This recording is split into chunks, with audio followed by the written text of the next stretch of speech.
Assalamualaikum warahmatullahi wabarakatuh. Pemirsa IG Live Ngaji KGI, berjumpa lagi dengan saya dalam ngaji keadilan gender Islam edisi Ramadan. Dan sore hari ini insya Allah kita akan membahas topik tentang perempuan berdaya dalam perspektif Islam. Saya akan hadir Mbak Anissa Fitri dari Pilar PKBI. Pilar itu singkatan dari Pusat Informasi dan Layanan Remaja.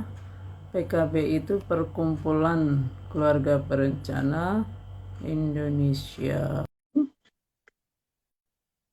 Bentar. Mbak Anis.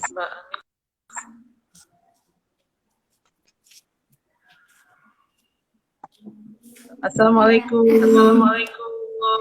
Waalaikumsalam. Silakan Mbak Anis ya. Interaksi dulu. Iya, siap. Ustazah, dokter ya kita panggilnya. Oke. Selamat sore teman-teman semua. Assalamualaikum warahmatullahi wabarakatuh. Assalamualaikum warahmatullahi wabarakatuh.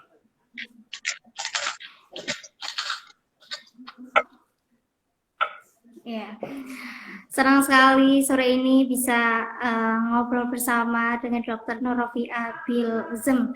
Ini pertama kali kesempatan saya bisa mengobrol dengan dokter nih, dan Dr. Nurrofiah. Senang sekali tentunya. Ya, saya sapa dulu nih teman-teman, banyak sekali. Halo, ada Kak Weni, ada banyak sekali nih ya. Halo teman-teman semua. Ya, selamat sore. Perkenalkan, izin perkenalan juga ya Dr. Rofiah. Perkenalkan, saya Anissa Fitri dari Youth Center Pilar PKBI Jawa Tengah, yang merupakan salah satu layanan dan informasi remaja yang konsennya pada kesehatan seksual dan reproduksi bagi remaja. Nah, ya ini udah lumayan ya yang bergabung. Jadi oke, langsung saja. Mungkin sebelum kita berbincang-bincang nih bersama Dr. Rofiah, saya akan memberi beberapa pertanyaan untuk teman-teman semua yang bergabung di live IG kita kali ini. Nah, nanti teman-teman boleh jawab love merah berarti tandanya iya, kalau love hitam berarti tandanya tidak, gitu. Oke, teman-teman, ya saya menunggu. Mungkin mau nanya dulu nih, Dr. Rofiah, kabarnya bagaimana? Alhamdulillah sehat, Mbak Ani. Kok suara saya Alhamdulillah. mantul ya? Iya nih dokter, mantul ya? Ya agak mantul, tapi nggak bisa terdengar dengan jelas. Oke. Oke, ya. Oke teman-teman, tadi instruksinya adalah ini mungkin mitos atau fakta, atau mungkin teman-teman sering mendengar ini sebagai stigma atau apalah gitu ya bahasa teman-teman semua. Kalau love merah berarti nanti setelah saya memberikan pertanyaan, teman-teman memberikan love merah untuk berarti iya, love hitam berarti tidak, gitu ya. Oke, untuk pertanyaan pertama, ya teman-teman bisa langsung jawab ya di kolom komentar. Ya, yang pertama, apakah perempuan bergantung sepenuhnya pada pria? Nah, ini setuju atau tidak nih? Kalau setuju boleh love merah, kalau tidak setuju boleh love hitam.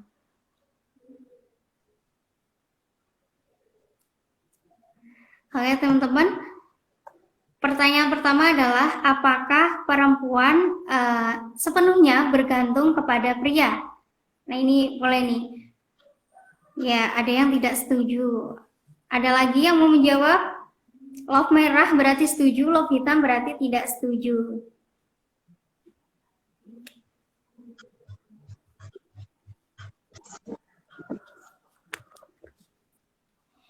Ya, oke, jawabannya tidak. Ya, ada lagi nih yang menjawab tidak setuju.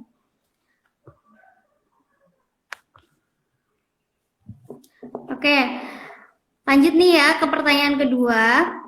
Apakah perempuan tidak bisa memutuskan dengan siapa dia menikah?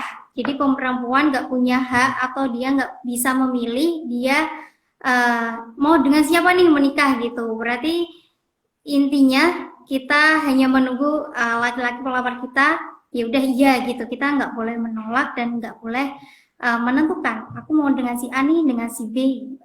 Apakah teman-teman setuju atau tidak? Kalau setuju love merah, kalau tidak setuju love hitam ya teman-teman. Ya, love hitam.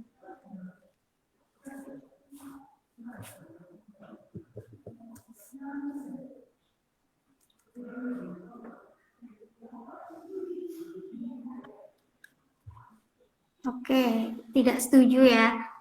Kita lanjut pertanyaan ketiga. Apakah wanita tidak boleh mendapatkan pendidikan yang tinggi? Ya, setuju atau tidak? Apakah wanita tidak boleh mendapatkan pendidikan yang tinggi? Ya, love merah atau love hitam nih ya. Love merah berarti setuju, love hitam berarti tidak setuju. Ya, ada yang menjawab love hitam tidak setuju ya. Oke, sejauh pertanyaan sampai ketiga belum ada yang menjawab love merah atau berarti setuju. Kita lanjut ke pertanyaan keempat yaitu apakah Islam menganggap bahwa perempuan sebagai warga kelas 2 atau intinya perempuan itu di bawah laki-laki gitu. Apakah teman-teman setuju atau tidak?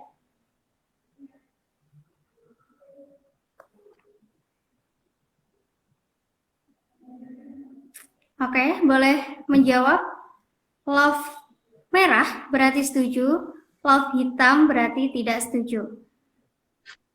Apakah Islam menganggap bahwa perempuan sebagai warga kelas 2 atau perempuan itu di bawahnya laki-laki, seperti itu?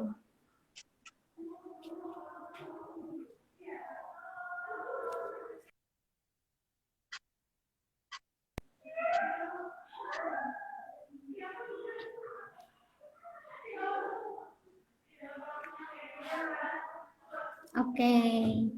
Ya, pertanyaan selanjutnya. Apakah perempuan ketika berhijab atau menutup rambutnya itu adalah keinginan atau paksaan dari laki-laki?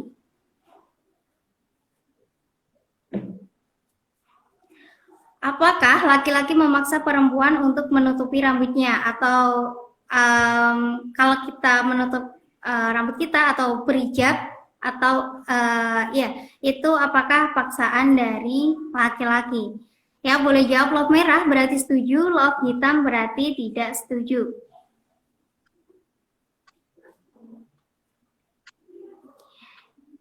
Apakah kita berhijab keinginan kita atau paksaan dari laki-laki? Nah, boleh nih, love merah berarti setuju, love hitam berarti tidak setuju. Gimana teman-teman? Tidak setuju, ya. Oke, terakhir ini, pertanyaan terakhir. Apakah perempuan lebih rendah derajatnya dibandingkan laki-laki? Nah, hampir sama dari pertanyaan yang keempat tadi, apakah perempuan lebih rendah derajatnya daripada laki-laki?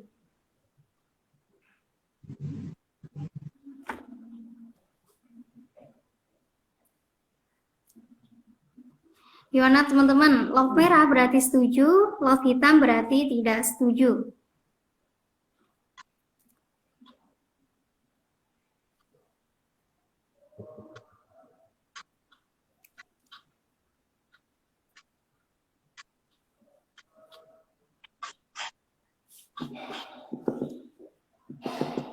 Oke, apakah perempuan lebih rendah derajatnya dibandingkan dengan laki-laki? Ya boleh ya. Love merah berarti setuju, love hitam berarti tidak setuju. Ya boleh kasih jawaban di kolom komentar teman-teman.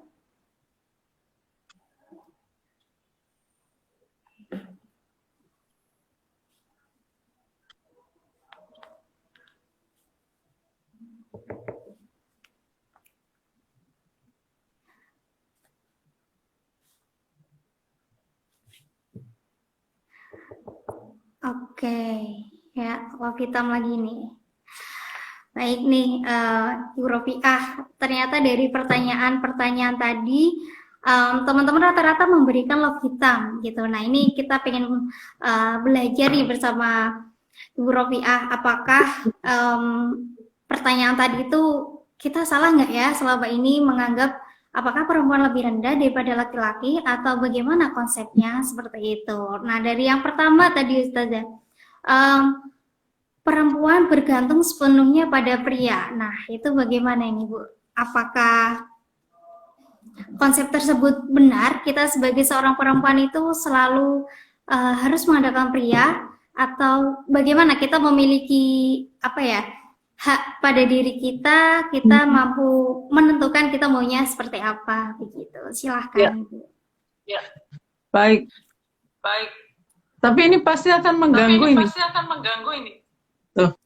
Jadi sayanya kan kayak ada suara dua gitu.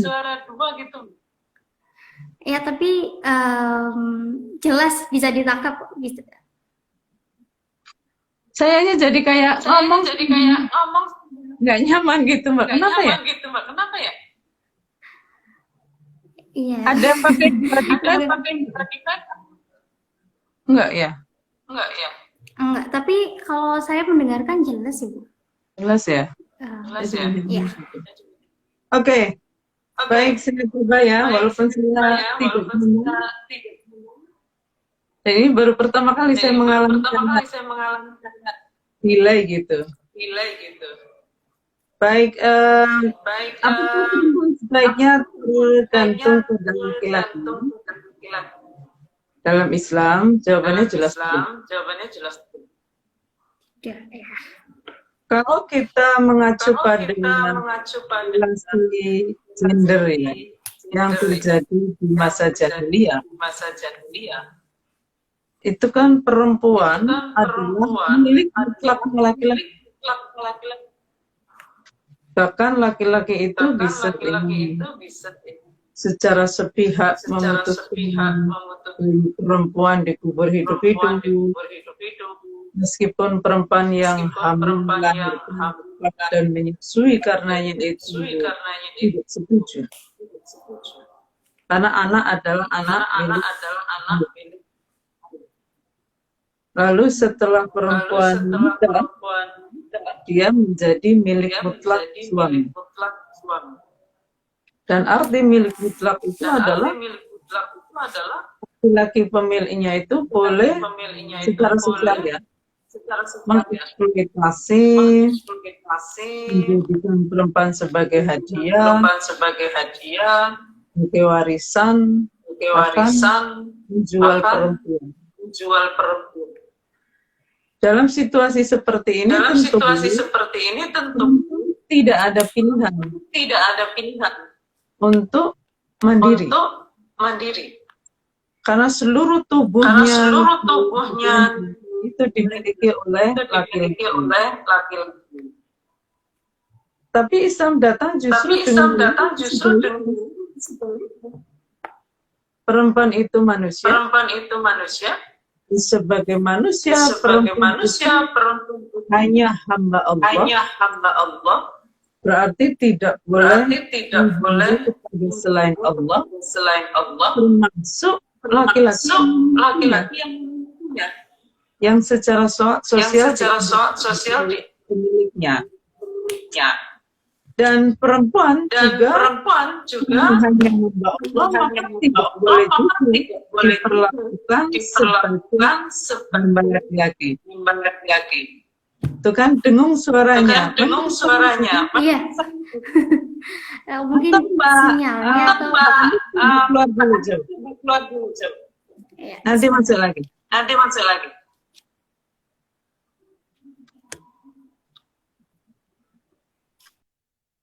Saya juga, ini nggak ada dengung lagi kalau sendirian, nggak tahu ini kenapa. Semoga Mbak Anis bisa masuk lagi dan tidak dengung. Saya juga tadi berkali-kali menanyakan, tapi di Mbak Anisnya itu tidak dengung rupanya. Oke, kita tunggu sebentar ya teman-teman. Jadi pertanyaannya, topik kita pada sore hari ini adalah perempuan berdaya dalam perspektif Islam. Sebenarnya Islam itu mengidealkan seorang perempuan itu mandiri atau tergantung gitu kira-kira pertanyaannya. Berdaya atau terpedaya? Berdaya atau dia lemah gitu. Nah, saya tadi sudah mengatakan bahwa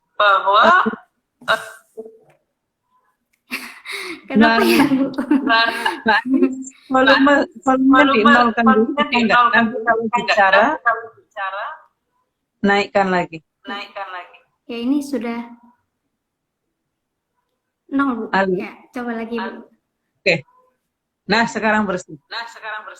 Oh, enggak, masih. Kenapa ya? Ya, tadi Jadi pas saya sendiri udah lancar ya, Bu? Enggak ada Mbak Anis lancar. Ya, Coba Mbak Anis dinolkan dulu volumenya ketika saya bicara, enggak mantul. Dinolkan volumenya pas saya bicara. ya, sebentar, Bu. Halo, tes. Nah, tidak ada nih sekarang.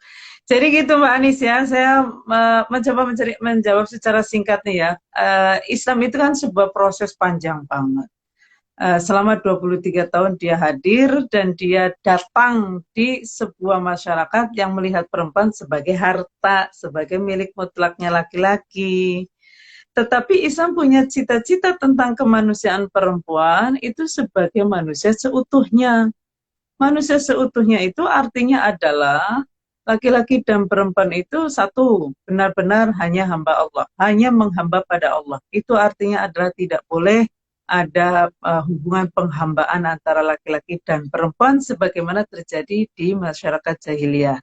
Yang kedua, laki-laki dan perempuan sebagai manusia itu artinya adalah mengemban amanah melekat sebagai khalifah fil ard, yang itu tugasnya memastikan bumi ini menjadi kehidupan yang maslahat bagi semua pihak.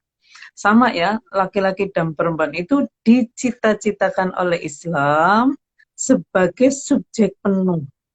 Sebagai subjek penuh itu artinya adalah masing-masing mesti mandiri gitu. Bahkan tauhid dalam surat Al-Ikhlas itu ya, qul huwallahu ahad, katakan bahwa Allah itu satu.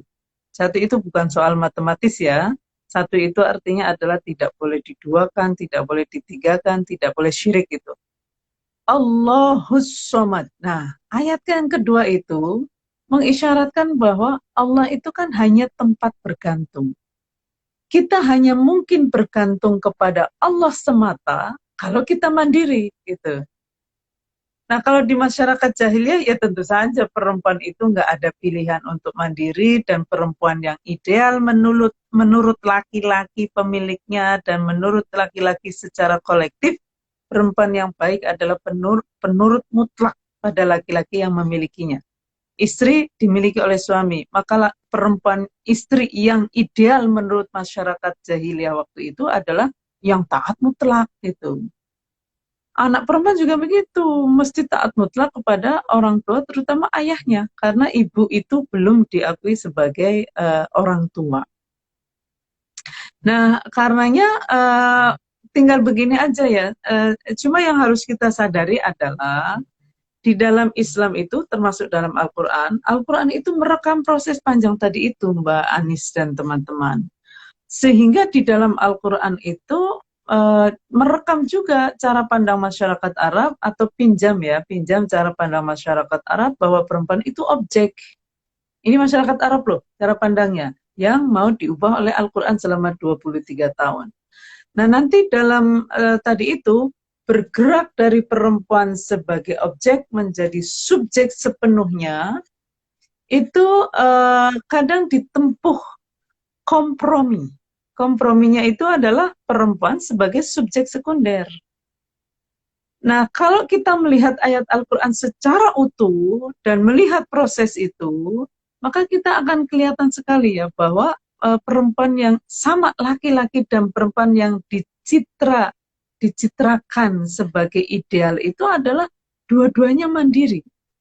Mandiri, kuat, menjadi versi diri yang terbaik, tapi menggunakan kekuatan itu sebagai modal untuk kemaslahatan bersama itu. Laki-laki dan perempuan sebaiknya pintar atau tidak, ya sepintar mungkin berikhtiar, itu versi diri yang terbaik, tapi gunakan kepintarannya untuk kemaslahatan bersama, bukan kepintarannya untuk membodohi yang lain, bukan.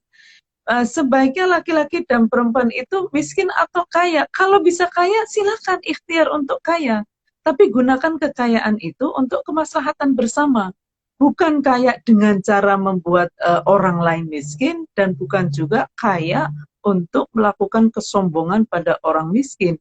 Tapi apapun ya, jadi menjadi versi diri yang terbaik, laki-laki dan perempuan, itu salah satu cirinya adalah mandiri. Tidak tergantung pada siapapun, tergantung pada diri sendiri dan Allah itu. Gitu.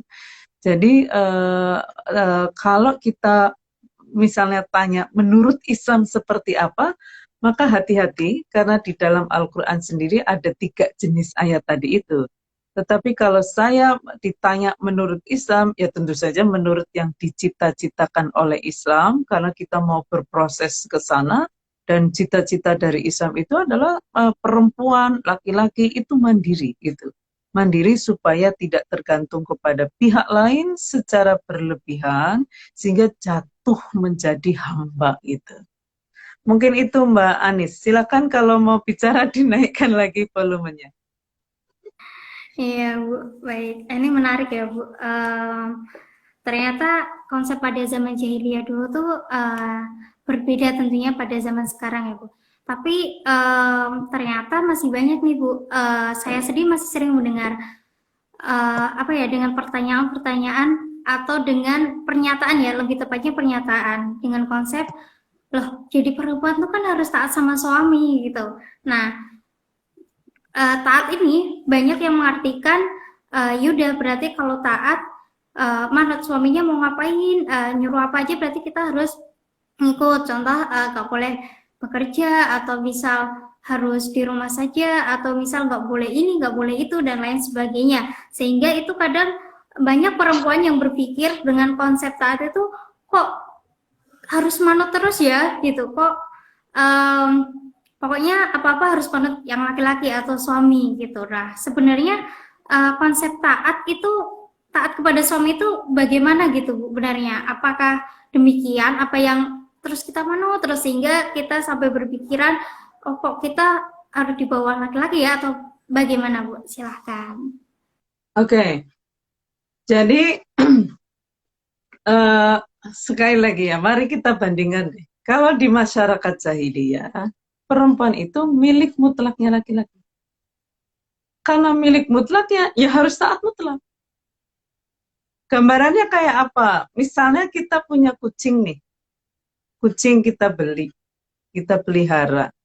Ya kucing itu harus nurut pada kita, kan begitu. Relasi kepemilikan atas harta itu begitu. Walaupun kalau pemilik yang baik, itu ya kucing dibiarkan merdeka, main, entar pulang, main lagi. Mungkin begitu kalau pemiliknya baik, tapi pemiliknya itu kayak punya kendali yang tak terbatas pada kucing itu. Gitu. Beruntung kalau pemiliknya itu sayang ya. Kalau pemiliknya sayang ya perempuan selamat itu dimiliki secara mutlak oleh laki-laki suami pun. Tetapi kan dalam pada umumnya kepemilikan itu berdampak pada kedoliman gitu, karena nanti akan ada bedanya nih. Kepemilikan mutlaknya orang baik itu tetap sewaktu-waktu itu yang bisa menjualnya, bisa gitu secara sosial itu pada masa jahiliyah.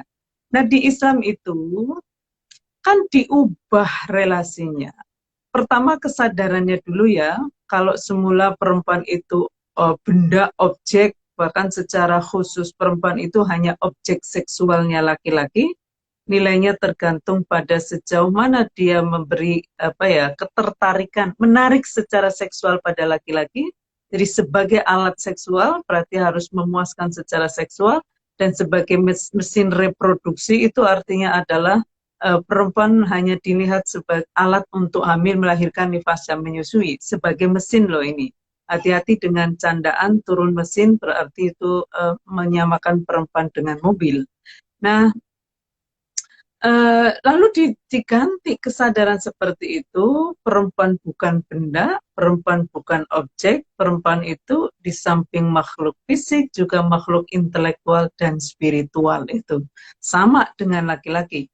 Maka kesadaran spiritual dan intelektual ini yang mesti dibangun sebagai, kalau ingin menjadi muslim yang kafah gitu ya, muslim dan muslimah yang kafah, itu artinya adalah berproses menuju kemanusiaan yang dicita-citakan oleh Islam. Dicita-citakan loh, bukan titik berangkat, juga bukan titik kompromi, tapi cita-cita tertinggi Islam atas kemanusiaan itu seperti apa. Maka kita perlu punya kesadaran intelektual dan spiritual, baik sebagai laki-laki maupun perempuan, baik dalam relasi yang umum maupun dalam relasi suami dan istri. Nah, begitu ada kesadaran seperti ini, maka kita sendiri punya citra diri itu, bahwa nilai kita itu bukan tergantung oleh fisik, bukan tergantung oleh harta, oleh macam-macam ya, tetapi tergantung oleh sejauh mana mengoptimalkan akal budi kita supaya tindakan kita itu berdampak maslahat bagi semua pihak, bagi diri sendiri dan orang lain, bagi orang lain dan diri sendiri itu. Jadi ini yang harus dipegang dan menjadi arah kita dalam berproses. Inna akramakum indallahi atqakum, itu satu-satunya standar loh. Karenanya nanti standar ini yang akan juga dipakai untuk membangun relasi baru laki-laki dan perempuan. Jadi kalau semula perempuan itu milik mutlaknya laki-laki dan istri itu milik mutlaknya suami, di dalam Islam kesadaran yang dibangun itu adalah laki-laki dan perempuan termasuk sebagai suami itu, suami istri adalah milik mutlaknya Allah.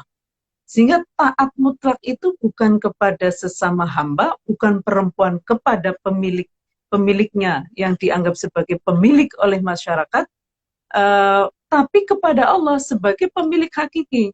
Nah, taat mutlak hanya pada Allah, itu artinya adalah taat mutlak pada nilai kebaikan bersama, gitu. Jadi, misalnya apakah dengan demikian lalu suami tidak boleh berharap atau memerintahkan sesuatu pada istri? Apakah dengan demikian lalu istri tidak boleh berharap atau memerintahkan sesuatu pada suami? Ya boleh, tapi landasannya adalah kemaslahatan bersama. Akan beda ya, misalnya gini, istri sedang hamil misalnya ya. Istri sedang hamil lalu mau pergi ke tempat yang jauh karena pekerjaan. Suami melarang. Ada dua jenis larangan nih. Saya pokoknya nggak mau kamu pergi jauh. Dengan saya nggak mau kamu pergi jauh karena kamu tuh lagi hamil. Nanti gimana kalau ada apa-apa dengan kehamilanmu? Siapa yang akan nolong? Dan lain sebagainya. Jadi sama-sama melarang, tapi melarangnya kan demi kemaslahatan bersama atau kemaslahatan diri sendiri gitu. Nah, yang disebut taat mutlak itu adalah taat pada kemaslahatan yang ditaati. Sehingga otoriter. Otoriter itu artinya pokoknya saya maunya gitu. Kamu harus nurut. Istri sudah sekolah sampai S3 lalu suami nggak boleh bekerja. Pokoknya nggak boleh. Atau kamu bekerja itu nanti akan begini-begini, tapi hanya dalam perspektif suami. Sementara istrinya tidak diberi ruang untuk bicara apakah dia ingin bekerja atau tidak, apakah bekerja bagi dia itu lebih menyenangkan, lebih memberi manfaat atau tidak. Jadi kayak yang dalam kendali mutlak itu jelas tidak Islami. Tetapi memerintahkan sesuatu demi kemaslahatan bersama, lalu dimusyawarahkan, kemaslahatan bersama itu meniscayakan musyawarah. Kalau tidak musyawarah, ya nanti kemaslahatannya hanya dari satu pihak yang punya otoritas. Itu yang dianggap punya otoritas, padahal di dalam Islam, suami dan istri itu adalah berpasangan, bukan atasan dan bawahan, bukan juga penguasa dan yang dikuasai, bukan juga pemilik dan yang dimiliki. Kalaupun ada kepemilikan antara suami istri itu mestinya dipahami sebagai saling memiliki gitu, bukan satu pihak memiliki yang lain karena dua-duanya adalah pasangan gitu, berpasangan. Nah ini barangkali ya Mbak Anis yang membedakan betul ya antara ketaatan di dalam istri kepada suami, dalam prakteknya juga kan banyak. Saya kadang-kadang kasihan banget juga ya. Saya kemarin sepertinya kok melihat suami istri ya, yang ya kita istri juga beragam, suami juga beragam. Istri ada yang baik, ada yang buruk, suami juga ada yang baik, ada yang buruk. Kan kenyataannya seperti itu. Sehingga kalau katakanlah ada suami yang buruk, istri baik, ya kasihan banget istrinya. Istri yang buruk, suami yang baik juga kasihan suaminya gitu loh.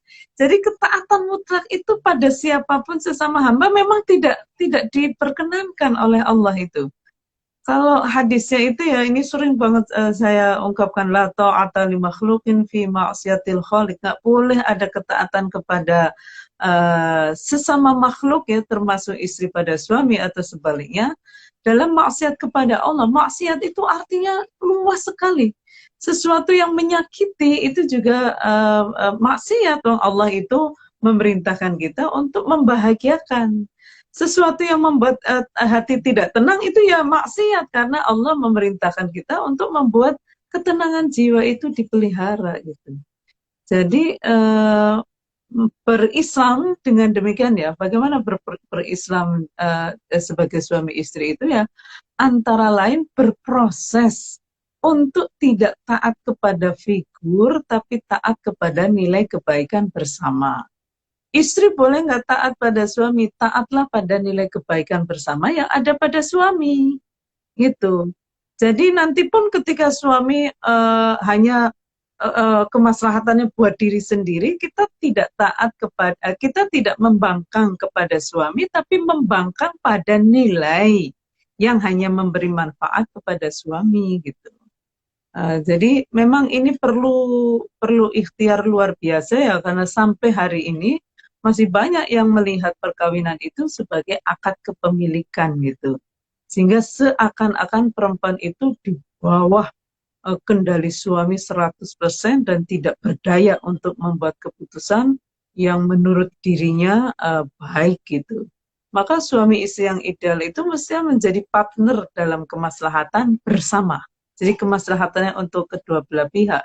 Bahkan kemaslahatan bersama itu tidak hanya secara internal ya di dalam perkawinan, tetapi juga secara eksternal pada keluarga masing-masing, pada masyarakat masing-masing, bahkan pada negara masing-masing.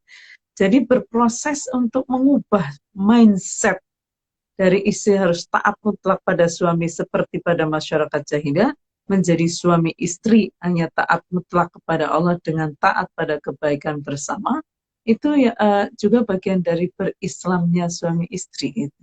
Berproses itu.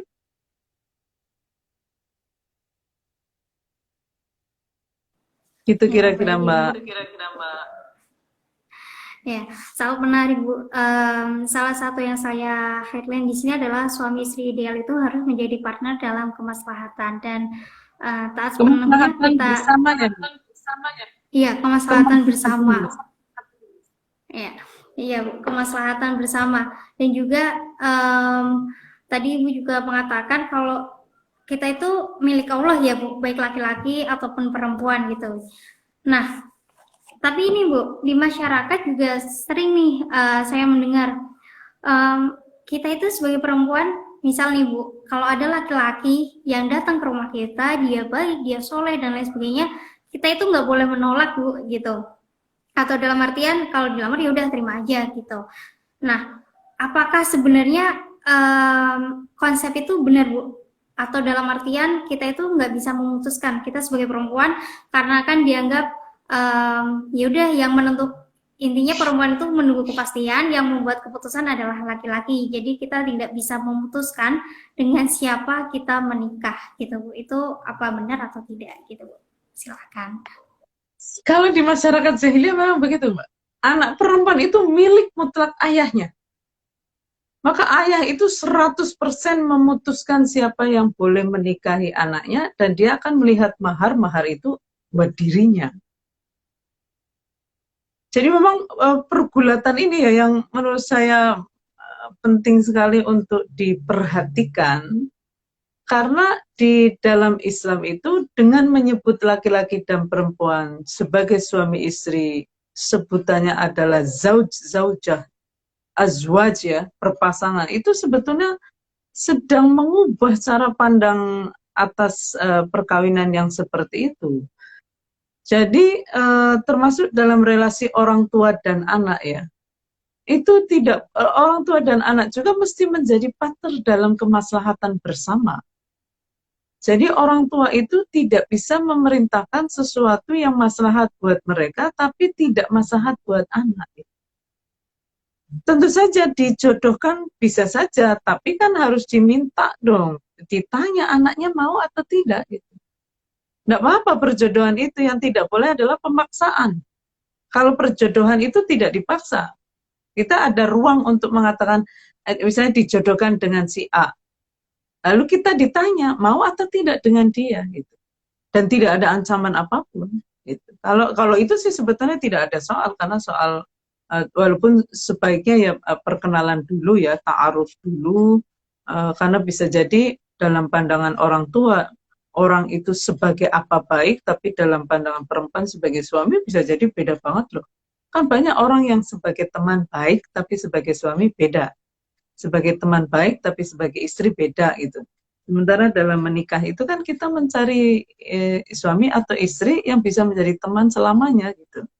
Nah, sehingga nanti menarik nih, ada konsep ijbar kan biasanya yang dikait-kaitkan dengan keharusan perempuan itu menerima lamaran yang sudah direstui oleh orang tua. Nah, ijbar itu sebetulnya berbeda dengan ikroh. Ijbar itu, ikroh itu adalah memaksa karena tidak ada rasa sayang, bahkan benci. Benci itu ya nggak ada rasa sayang sama sekali. Kayak misalnya gini ya, kita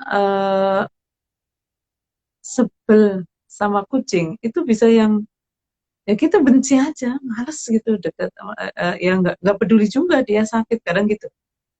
Nah, ikrah itu memaksa, makanya perkosaan disebut sebagai zina makruhan, zina yang dipaksa. Nah, ijbar itu beda banget itu. Ijbar itu adalah memastikan kebaikan karena sayang.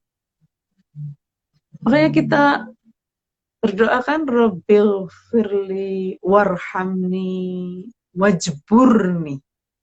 Nah itu tuh, kondisikan saya dalam kebaikan karena kasihmu. Jadi wali mujbir, karena ijbar itu adalah memastikan kebaikan karena cinta, maka wali mujbir itu adalah wali yang dia punya kewajiban, bukan hak lagi nih, kewajiban memastikan calon suami, anak atau cucu perempuannya orang baik.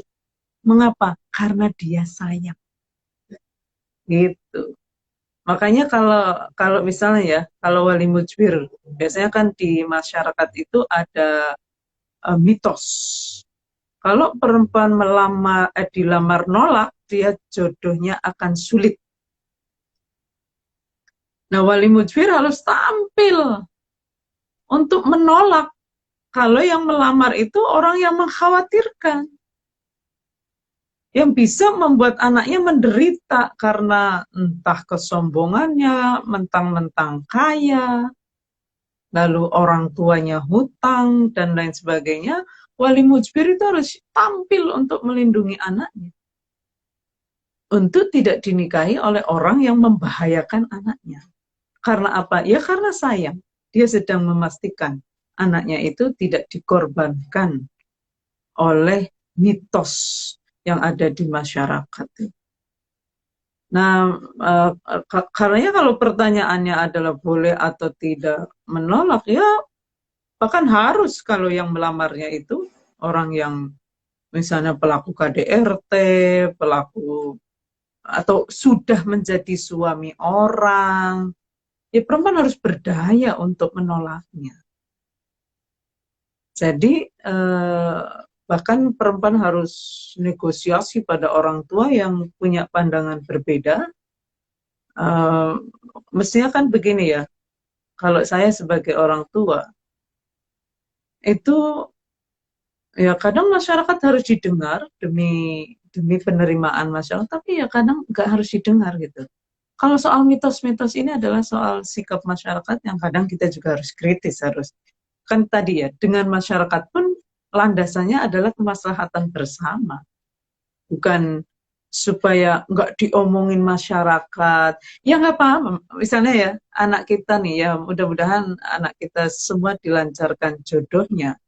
Tetapi orang tua yang misalnya anaknya itu tidak segera mendapat jodoh, ya barangkali cara berpikirnya memang ini banget ya, apa, tantangan banget bagi orang tua yang anaknya sudah usia menikah, belum menikah, itu pasti secara sosial dia dapat tekanan kan, bolak-balik ditanya, anaknya juga dapat tekanan, maka si orang tua bukan balik menekan anak, tapi bekerja sama untuk melawan tekanan dari masyarakat itu.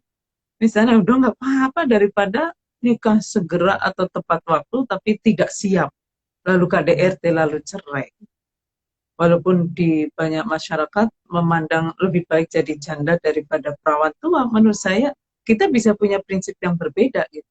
Lebih baik menikah itu ketika siap.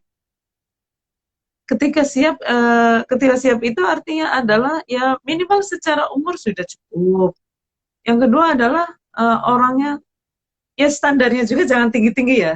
Jangan tinggi-tinggi itu artinya adalah bukan jangan tinggi-tinggi, jangan yang membuat kesulitan gitu. Misalnya ingin menikahnya hanya dengan pengusaha yang tajir melintir, misalnya gitu. Itu kan menjadi kayak ngeblok banyak kemungkinan gitu. Yang wajar-wajar aja, yang wajar-wajar aja kalau di dalam Islam, misalnya tungkahul mar'atu li arba'in, perempuan itu dinikahi karena 4 perkara. Ini kalimat berita ya, bukan kalimat perintah. 5 liha karena hartanya, wali jamaliha karena kecantikannya, wali hasabiha karena nasabnya, wali diniha dan karena agamanya. Tapi yang diperintahkan itu cuma satu. Wali fadfar bidatiddin. Pilihlah karena agamanya, taribat yadak, maka engkau akan selamat. Nah ini tuh nyambung nih dengan kriteria manusia yang dicita-citakan oleh Islam itu kan, inna akramakum indallahi atqakum. Yang paling mulia itu kan yang paling bertakwa, dan bertakwa itu adalah hubungan baik dengan Allah yang melahirkan hubungan baik dengan makhluknya. Nah, kriteria suami istri yang ideal juga adalah agamanya. Inti dari agama itu adalah takwa. Maka parameter suami istri yang ideal itu ya takwa, hubungan baiknya dengan Allah melahirkan hubungan baik dengan sesama makhluk Allah. Nah, kita tidak tahu ya, takwa itu kan iman kepada Allah yang melahirkan amal soleh atau perilaku baik. Nah, kita nggak tahu soal iman orang lain ya. Iman kita aja kan yazidu wa yanqusu, naik turun gitu. Kapan iman kita naik? Waktu berbuat baik. Itu pasti iman kita naik. Kapan iman kita turun? Waktu berbuat buruk. Sementara kita kan namanya manusia, kadang-kadang naik, kadang-kadang turun. Nah, bagaimana menilai seorang pasangan itu? Standarnya apa? Standarnya secara umum dia akhlaknya baik gitu. Secara itu yang jadi panduan pertama. Karenanya nanti begini, boleh nggak nikah dengan, boleh nggak ingin punya suami atau istri kaya? Boleh, tapi baik dulu, gitu. Baik dulu itu artinya, karena banyak orang kaya nggak baik, maka dia punya harta untuk modal ekonomi untuk menyakiti kita. Boleh nggak menikah atau punya suami atau istri yang ganteng atau cantik? Boleh banget, tapi baik dulu, gitu. baik dulu. Yang maksudnya baik dulu itu adalah bukan ditunggu sampai baik, bukan gitu. Tapi baik dulu, pertimbangannya adalah dia baik dulu gitu. Boleh nggak keturunan? Karena kalau misalnya ya ganteng, cantik tapi nggak baik, dia punya modal loh untuk tebar pesona lalu menyakiti kita. Bisa nggak kita misalnya ini kan lagi membangun gimana caranya berdaya dalam memilih calon pasangan ya. Mari kita punya standar sendiri nih, standar berdasarkan hadis tadi. Boleh nggak punya calon suami atau istri dari keturunan terhormat? Ya boleh banget, tapi baik dulu gitu. Pertimbangannya dia baik dulu gitu. Karena kalau nggak baik ya, nggak hanya dia loh, dia dan keluarga besarnya itu bisa yang membuat kita merasa terpojok, merasa hina dan lain sebagainya. Lalu yang terakhir, boleh nggak nikah dengan orang yang ilmu agamanya tinggi? Boleh. Kalau ilmu agama beda dengan agama ya. Kalau agama itu kan intinya takwa itu. Tapi ilmu agama kan sesuatu yang dipelajari. Nah, boleh nggak punya suami atau istri yang ilmu agamanya tinggi? Boleh, tapi baik dulu gitu. Karena kalau punya ilmu agama tinggi tapi tidak baik, dia akan melakukan kedoliman dengan dalil agama. Dalih, bukan dalil. Dengan dalih agama. Nah, bagusnya adalah baik itu sebuah proses gitu. Kalau kita misalnya di dalam Al-Quran juga ya, orang baik untuk orang baik, orang buruk untuk orang buruk itu kalau saya memahaminya ya, kalau kita ingin pasangan yang baik, ya kita berproses juga menjadi yang baik, menjadi istri yang baik kalau perempuan. Jadi kalau kita berharap punya suami yang baik, ya kita juga memantaskan diri dengan menjadi orang baik itu. Sehingga nanti kalau baik itu soal mental ya, soal mental. Sehingga harta naik, harta turun, kalau orang baik insya Allah akan bisa menyikapinya dengan proporsional. Tapi kalau kita misalnya menikah karena kekayaan, begitu jatuh miskin, pernikahan kita ikut ambruk gitu. Nikah karena cantik, karena begitu cantiknya pudar, pernikahan kita bisa ambruk. Tetapi ini tadi ya, takwa, agama yang intinya takwa itu sebetulnya adalah soal mental, soal cara pandang terhadap tiga hal yang lainnya itu. Maka begitu kira-kira. Dan sebelum kita melihat, misalnya ya, kalau pertanyaan boleh nggak untuk menentukan, ya boleh banget, bahkan harus gitu. Tetapi kalau kemudian bagaimana caranya, ya ayo kita ta'aruf dengan diri sendiri dulu. Kita sendiri ingin perkawinan kayak apa, ingin menjadi istri yang seperti apa, dengan standar tadi, tuntunan tadi, lalu kita menentukan siapa yang lebih pas untuk cita-cita seperti ini. Gitu Mbak Anis.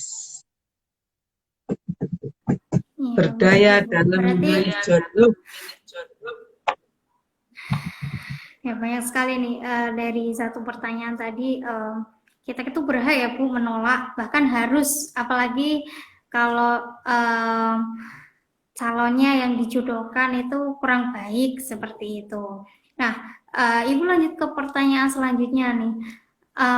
Sebenarnya konsep perempuan berdaya itu seperti apa nih Bu? Karena masih banyak yang berpikir katanya nih, dengan adanya kesetaraan gender dan lain sebagainya itu biar perempuan menyaingi laki-laki gitu Bu, biar perempuan lebih unggul, biar perempuan dan sebagainya kayak gitu. Nah pertanyaannya, sebenarnya yang dimaksud berdaya itu seperti apa nih Bu? Apakah biar perempuan bisa bersaing sama laki-laki atau biar bisa setara atau bagaimana? Biar bisa mendudukkan diri sebagai subjek. Sebagai subjek itu lalu punya daya tawar dalam merumuskan apa itu kemaslahatan bersama. Jadi perempuan harus berdaya itu bukan supaya bisa memperdaya laki-laki, bukan, itu berdaya yang tidak islami. Laki-laki pun ketika berdaya apakah lalu boleh memperdaya perempuan? Ya enggak juga. Karena berdaya, daya itu ya di dalam Islam, ini bedanya dengan di masyarakat jahiliyah atau sistem yang dolim. Kalau dalam sistem yang dolim, daya atau power itu dilihat sebagai alasan yang menormalkan pihak kuat untuk sewenang-wenang pada pihak lemah. Sehingga begini, ada pada ya pantes lah dia sombong, wong dia kaya. Nah itu tuh nggak Islami banget. Walaupun kaya nggak pantas sombong kalau dalam Islam ya. Pantes dia pacarnya banyak, wong cantik, wong ganteng. Enggak pantes tetap. Dia apalagi pantes lah dia sombong, kedudukannya tinggi. Enggak. Kalau dalam Islam tuh nggak pantas sombong dalam situasi apapun. Apalagi miskin, kaya sombong aja nggak pantas. Apalagi miskin, udah miskin sombong, tambah nggak pantas lagi. Sama-sama nggak pantas. Maka berdayanya laki-laki dan perempuan itu dengan tujuan untuk memberdayakan diri sendiri sehingga tidak diperdaya oleh orang lain, dan juga memberdayakan orang lain yang lemah atau lebih lemah dari kita. Sekarang gini deh, suami istri itu ya, ini buat anak-anak muda yang belum menjalani suami istri, termasuk isti'anah. Ada nggak nih Tia isti'anah? Tadi dia lempar-lempar love gitu. Jadi perkawinan itu diharapkan seumur hidup. Maka dalam perkawinan itu laki-laki tidak selalu berdaya dalam segala hal. Percaya sama saya, manusia itu semua berkembang. Perkembangan itu ada yang makin sehat, ada yang makin sakit. Yang pasti kita semua akan berkembang menjadi lansia kalau usianya panjang. Lansia itu ya lemah lagi gitu. Makanya sekarang ayo pikirkan apakah kita mau selama kita bisa itu ayo berproses memperkuat diri sendiri dalam segala hal yang mungkin ya. Secara pendidikan, secara ekonomi, secara apapun. Lalu menjadikan power itu untuk kemaslahatan seluas-luasnya gitu. Kan ada hadis Nabi bunyinya begini ya, ini untuk laki-laki dan perempuan ini. Ini juga bagian dari hadis yang sering banget saya kutip, saking saya itu merasa dapat inspirasi yang luar biasa ya dari hadis ini. Unsur akhaka dzaliman aw madluman. Tolonglah saudaramu yang menjadi korban kedzaliman dan pelaku kedzaliman. Bayangin loh, lalu para sahabat bertanya ya, bagaimana cara menolong pelaku kedzaliman, cegah dan hentikan dia dari kedzaliman itu. Nah sekarang ya, bisa nggak kita mencegah suami dari KDRT kepada kita kalau kitanya lemah? Bisa nggak kita menolong anak kita yang jadi korban KDRT kalau kitanya lemah? Bisa nggak kita menghentikan suami kita atau suami anak yang dolim kalau kita lemah? Bisa nggak kita menghentikan? Ya nggak bisa. Menolong korban kedoliman harus kuat. Menolong pelaku kedoliman untuk berhenti harus lebih kuat lagi. Nah sekarang begini deh, suami dan istri ya. Suami itu apakah ingin istrinya kuat lalu bisa menolong dia ketika dia jatuh, ketika dia lemah? Atau ingin istrinya itu tergantung pada dia, lalu ketika dia jatuh, istrinya ikut jatuh. Lalu dia bersandar kepada istrinya. Segala sesuatu diputuskan oleh suaminya. Ketika suaminya tidak mampu memutuskan apapun, ya kemudian istri tidak bisa memutuskan apapun gitu. Maka sebaiknya ya kalau saya dua-duanya itu mesti berproses untuk mandiri, untuk berdaya, lalu menggunakan itu sebagai modal kemaslahatan bersama. Feminisme juga yang Islami, kalau misalnya ada pandangan feminisme, setahu saya feminisme itu juga berdaya bukan untuk lalu memperdaya laki-laki, bukan gitu. Itu konsep feminisme yang salah menurut saya. Di dalam Islam juga begitu, perempuan itu didorong untuk berdaya, kan menjadi khairun nasi anfa'uhum linnas gitu. Coba pegang ini. Sebaik-baik manusia di dalam Islam itu adalah yang menjadi versi diri yang terbaik sehingga bisa bermanfaat secara maksimal. Sekarang lebih bermanfaat mana? Kita berdaya atau kita tergantung? Lebih bermanfaat mana? Pertanyaan saya. Tentunya lebih bermanfaat kalau kita berdaya, bahkan ketika kita berdaya bisa memberdayakan orang lain. Kalau kita tidak berdaya, lalu kita bisa menjadi beban orang lain. Itu. Saya tidak mengatakan bahwa perempuan yang memutuskan menjadi ibu rumah tangga itu buruk ya. Karena setiap orang itu versi diri terbaiknya itu tergantung situasi masing-masing. Tidak semua orang punya privilege untuk bisa bekerja, kemudian mengejar karir setinggi mungkin dan dapat dukungan dari suami, dapat dukungan dari istri. Tidak semua perempuan begitu. Tetapi bagi yang masih jomblo ya, ayo perkuat deh. Mumpung nggak ada intervensi dari manapun gitu. Jadi versi diri yang terbaik itu ya perbandingannya diri sendiri, bukan orang lain. Jadi tidak benar bahwa tapi perempuan yang berdaya lalu memperdaya laki-laki itu juga nggak benar gitu. Kan ada juga begitu. Begitu berdaya, lalu laki-lakinya menjadi kelihatan tidak menarik, lalu ditendang, ya ada yang begitu. Ya itu bukan berdaya yang dimaksudkan oleh Islam gitu. Itu Mbak Anis dan teman-teman. Iya, luar biasa sekali nih. Banyak sekali pelajaran-pelajaran baru. Saya juga baru mendengar ini nih pertama kali gitu, Bu. Nah, dari tadi kan kita bicara mengenai perempuan boleh memilih, perempuan itu tidak sepenuhnya bergantung pada laki-laki dan sebagainya. Yang dalam artian kita bicara mengenai bagaimana sih perempuan berdaya seperti itu. Nah, mungkin Ibu juga bisa memberikan ya mungkin tips atau cara atau mungkin ciri-ciri ya Bu, perempuan berdaya itu ketika dia sudah seperti apa gitu Bu, selain dia bisa menentukan pilihan seperti itu. Silakan Ibu. Harus cirinya itu kritis memang, harus akal budinya itu berjalan gitu. Kitanya sendiri melatih gitu. Nalar kita jalan dan menjalankan nalar itu adalah bagian dari maqasidus syariah. Kan ada hifdzul aqli, termasuk akal perempuan. Makanya perempuan cerdas itu adalah bagian yang dicita-citakan oleh Islam. Kalau di masyarakat yang dolim, masyarakat jahiliyah, masyarakat patriarki, perempuan itu jangan cerdas. Karena susah diatur. Padahal perempuan cerdas itu jadi bisa berpendapat, punya pandangan yang berbeda, lalu dimusyawarahkan, bahkan mungkin pandangan yang lebih baik. Kalau laki-lakinya terbuka, dia akan menikmati kecerdasan istri, nggak perlu mikir kencang-kencang, istrinya sudah tahu sendiri, nggak usah dikasih tahu misalnya.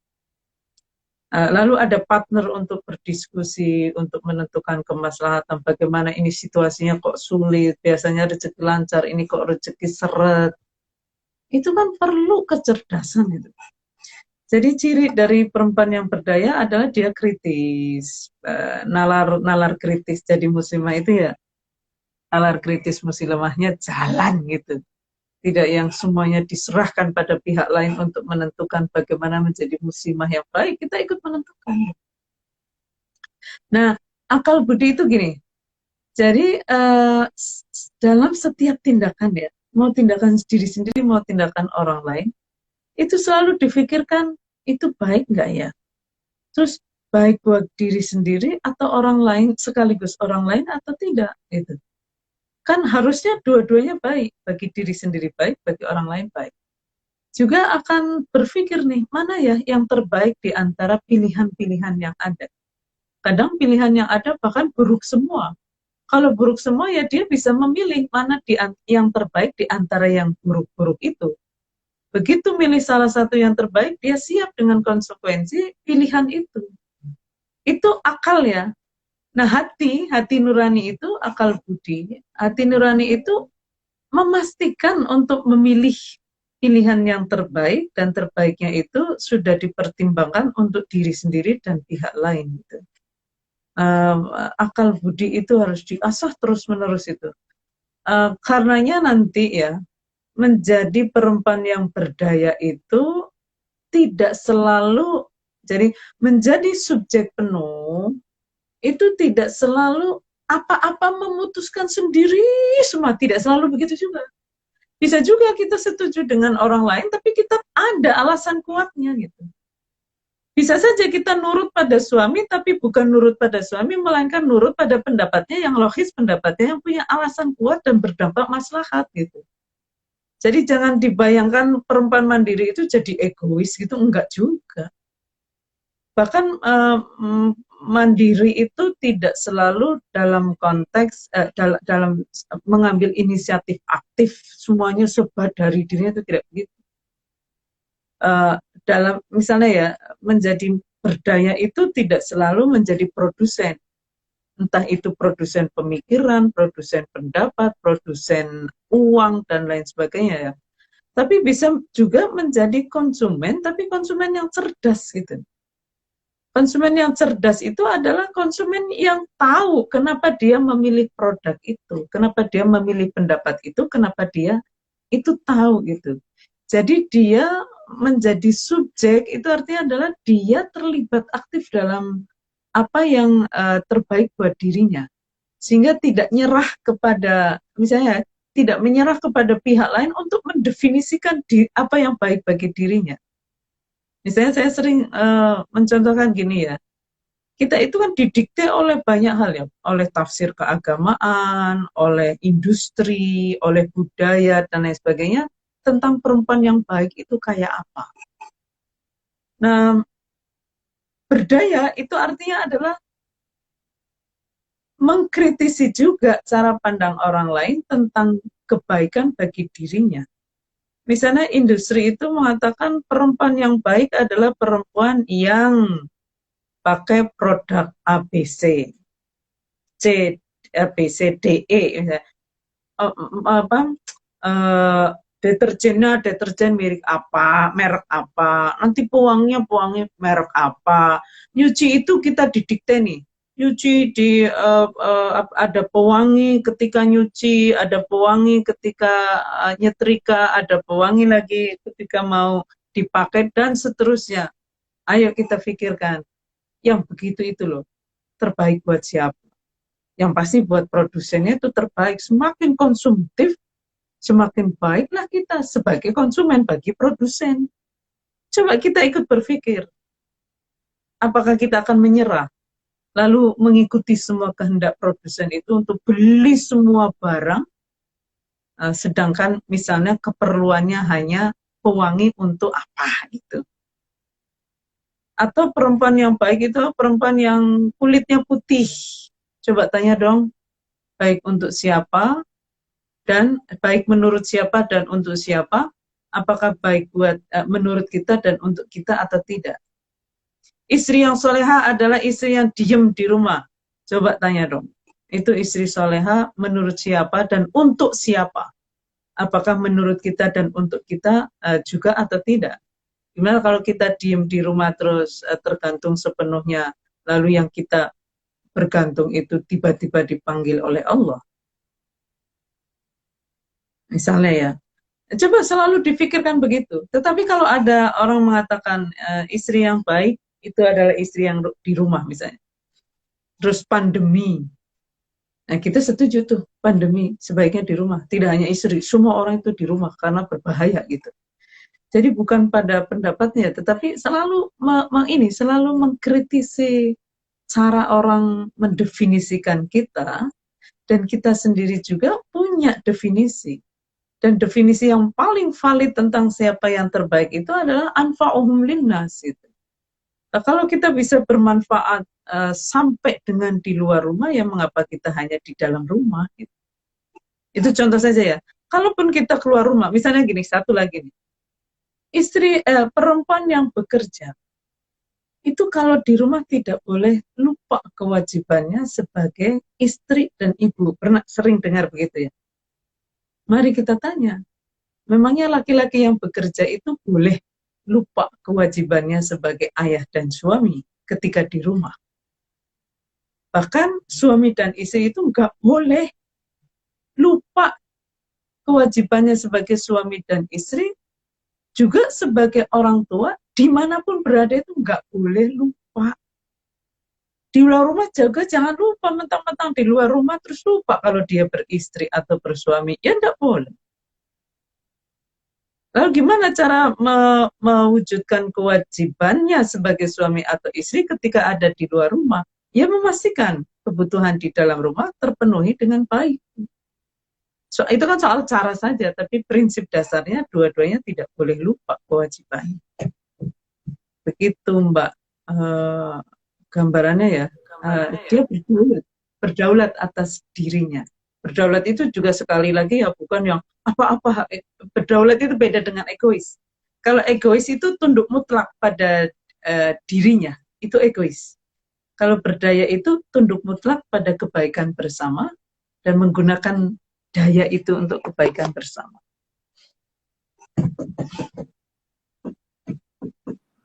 Ya, baik Ibu.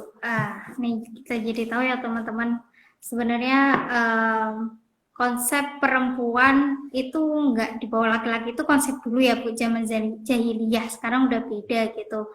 Kita perempuan juga boleh berdaya, tapi tidak untuk memberdayakan laki-laki gitu. Sama-sama berdaya untuk memperdaya, Pak. Tidak untuk memperdaya, tapi saling memberdayakan. Iya, betul. Tidak untuk memperdaya, tapi saling memperdayakan sama-sama untuk kemaslahatan bersama, begitu ya, Bu ya? Ya, hati-hati ya, perdaya dengan berdaya itu. Iya, siap, Bu. Nah, ini tidak terasa kita udah hampir 1 jam nih, Bu. Atau bahkan 1 jam lebih nih, kita ngobrol dari tadi. Banyak sekali tentunya insight-insight baru buat terutama remaja yang awalnya mungkin belum tahu ya, dan mungkin masih juga banyak yang berpikiran kalau dalam Islam itu selalu menganggap perempuan itu di bawah laki-laki. Ternyata tidak demikian dari penjelasan Ibu tadi yang banyak sekali gitu. Nah, mungkin itu Bu yang kita obrolkan pada sore hari ini. Tapi sebelum kita tutup, mungkin ada yang ingin disampaikan terlebih dahulu Ibu sebagai closing statement pada hari ini. Baik, jadi saya ingin pesan satu hal ya, soal berdaya ini. Perempuan itu harus berdaya, berdaulat, terutama karena sistem reproduksinya berbeda dengan laki-laki. Perempuan itu kan menstruasi, hamil, melahirkan, nifas, menyusui, laki-laki tidak. Bahkan laki-laki itu hanya ngeluarin sperma dan itu nikmat gitu. Perempuan itu kan ada sakit, wahnan ala wahnin bahkan kan, sakit di atas sakit. Maka ayo, apa ya, saya tuh sampai susah mau ngomong. Ayo ambil kendali atas tubuh perempuan ini. Ayo jaga tubuhnya, jangan sampai didefinisikan oleh orang lain, terutama laki-laki yang tidak punya sistem reproduksi seperti ini. Jangan menyerahkan, negosiasikan. Perempuan itu misalnya, suami istri kalau dalam agama, itu boleh hubungan seksual, kecuali ketika menstruasi. Sementara perempuan PMS itu sakit menjelang menstruasi itu loh, kan belum keluar darahnya. Nah, jangan jadikan laki-laki sebagai standar tunggal, sehingga PMS itu sakit walaupun belum keluar darah, maka jangan hubungan seksual walaupun halal. Ini halal tapi tidak thayyiban gitu. Jadi yang halal juga harus baik untuk kedua belah pihak, dan sistem reproduksi perempuan itu valid untuk dipertimbangkan dalam perumusan kemaslahatan. Jadi betapa bahayanya kalau perempuan itu menyerahkan sepenuhnya kepada laki-laki untuk mendefinisikan apa yang terbaik bagi dirinya, karena laki-laki itu paling tidak dua perbedaan ya. Laki-laki tidak mengalami menstruasi, hamil, melahirkan, nifas, dan menyusui, sementara apa yang baik buat laki-laki yang tidak mengalami 5 pengalaman biologis perempuan ini belum tentu baik bagi perempuan. Yang kedua, perempuan itu rentan mengalami stigmatisasi, marginalisasi, subordinasi, kekerasan, dan double burden hanya karena menjadi perempuan. Laki-laki nggak mengalaminya. Sehingga kalau kita menyerahkan sepenuhnya kepada laki-laki tentang apa yang baik buat kita, ya nanti ini tidak akan dipertimbangkan karena laki-laki nggak mengalaminya. maka betapa pentingnya perempuan itu berdaulat atas tubuhnya, berdaulat atas hidupnya, supaya bisa menegosiasikan pengalaman kemanusiaannya yang berbeda dengan laki-laki, supaya laki-laki tahu lalu ikut mempertimbangkan. Dan kita hanya bisa negosiasi kalau berdaya. Maka mari kita berproses terus-menerus untuk menjadi versi diri yang terbaik dengan berdaya secara maksimal, lalu menggunakan daya itu untuk kemaslahatan bersama. Terima kasih Mbak Anis dan teman-teman sekalian. Terima kasih pada Pilar ya, Pusat Informasi dan Layanan Remaja, PKBI. Ya, PKBI Perkumpulan Keluarga Berencana Indonesia, Jawa Tengah. Silakan teman-teman yang ingin dapat informasi dan layanan remaja bisa follow akun dari Pilar PKBI Jateng. Jadi jangan kesulitan lagi untuk cari informasi karena sudah ada pusatnya.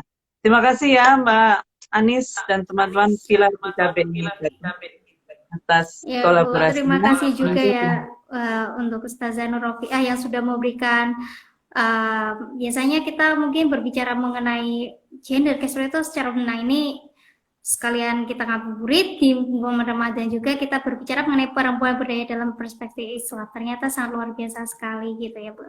Sekali lagi kami dari Pilar mengucapkan banyak terima kasih Bu atas ilmu yang sangat luar biasa yang kita dapatkan pada sore hari ini. Begitu Ibu. Dan teman-teman juga yang sudah mengikuti, terima kasih banyak. Boleh follow di Instagram Pilar ya teman-teman. Kita di situ juga ada layanan konseling, layanan sobat sambat gitu. Nah, untuk bagaimana sistemnya silahkan di follow gitu Ibu. Nanti saya rujuk kalau ada yang konsultasi ke saya. Saya rujuk ke Pilar itu.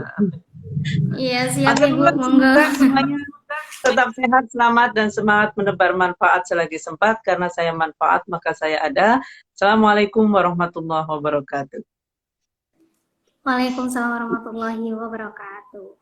Izin tutup, ge.